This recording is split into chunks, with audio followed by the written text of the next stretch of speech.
Before we get started, don't forget to grab something to eat at rrgsnacks.com, our online concession stand that has an assortment of beef, bacon, and turkey jerky, cheddar bacon popcorn, and green apple licorice. Damon Wayans told Fox 5 New York that because he was born with a club foot, his mom spoiled him out of guilt. My brother Keenan and my oldest brother Dwayne, he hated me. He used to beat me up. If my mother made him babysit, he would hang me on the door hook. You know where you hang your coat? That's how he babysat me. Yeah, at least I know where you are. Damon told the Sun Sentinel, "All I really wanted was to be accepted and not talked about. I never had any goals. I just wanted to survive." After 4 surgeries during his childhood, his foot was fixed, and his relationship with his siblings improved as well. Making people laugh was a way for him to fit in at home and at school. However, it all came at a cost. He was kicked out of 3 high schools for cutting up in class and eventually obtained his GED. In 1990, he and his brother Keenan co-created the sketch comedy show In Living Color. The Wayans became known as the first family of comedy, with several of the siblings making names for themselves as comedians, writers, producers, and actors. Damon appeared in a series of box office flops, such as Major Payne and Blank Man. He performed stand-up throughout the 90s, all while struggling to get his film and TV career poppin'. A brief self-titled sitcom ended in 1998 after 1 season, and Damon grew increasingly frustrated with the trajectory of his career.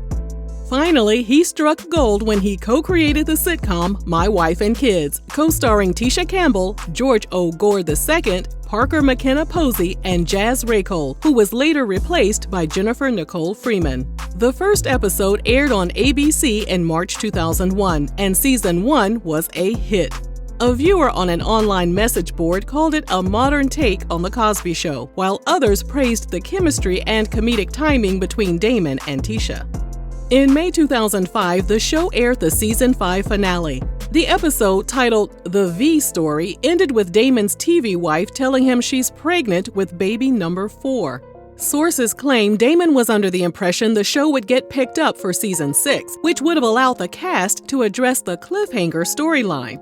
However, ABC canceled the show abruptly, citing failing ratings as more viewers were tuning in to American Idol, which aired simultaneously. The next few years weren't kind to Damon. His acting gigs practically dried up, so he focused on stand-up comedy. In 2013, he was diagnosed with type 2 diabetes, but he continued touring up until February 2015 when he was forced to put his health first.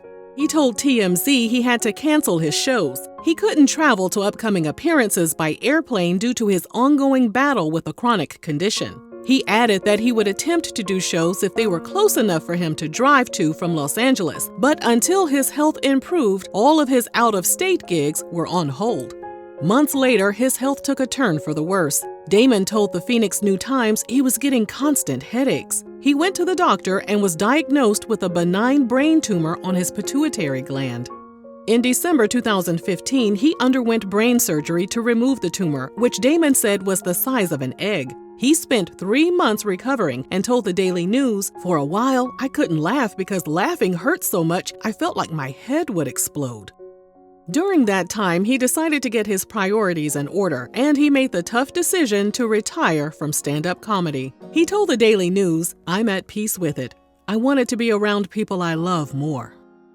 But the world of acting was still calling his name. He appeared in an episode of the TV show Happy Together, but he really had his sights set on appearing in another sitcom. That's when he received the script for the Lethal Weapon TV series to air on Fox. He really related to the character Roger Murtaugh, so he signed up to appear in the action-packed series. Little did he know, his new gig would be full of drama.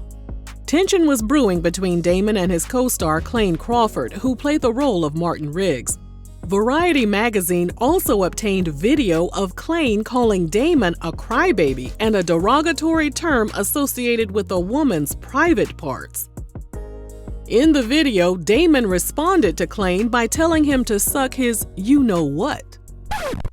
Clayne was eventually fired after 2 seasons and was replaced by Sean William Scott.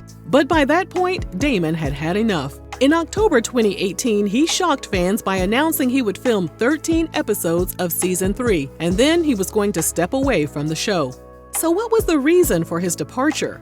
He told Everything Urban website, "I'm a 58-year-old diabetic, and I'm working 16-hour days. Too old for this." Damon added that the long hours prevented him from spending time with his family when they needed him the most. He said, "My mother had surgery, my daughter had surgery, and I had to look them both in the eye and go, I can't be there." Damon felt he was doing the right thing by letting the show know he was leaving ahead of time, so they had enough time to find his replacement. He also advised other people struggling to balance their professional and personal lives to figure out what's important to them.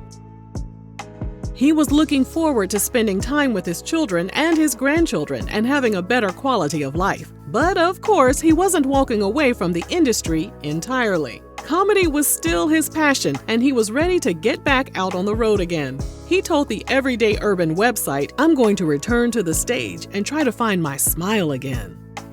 But Lethal Weapon wasn't going to let him walk away that easily. The show's executive producer told Deadline they were willing to negotiate with Damon, and they were hoping he would return for Season 4. However, Fox decided to cancel the show instead. In July 2020, his brother Marlon announced that their mom Elvira had passed away at the age of 81. One can only hope that Damon's decreased workload allowed him to be near his mom as she made her transition. We here at RRG send out condolences to the Wayans family, and we wish Damon nothing but the best with his health and his career.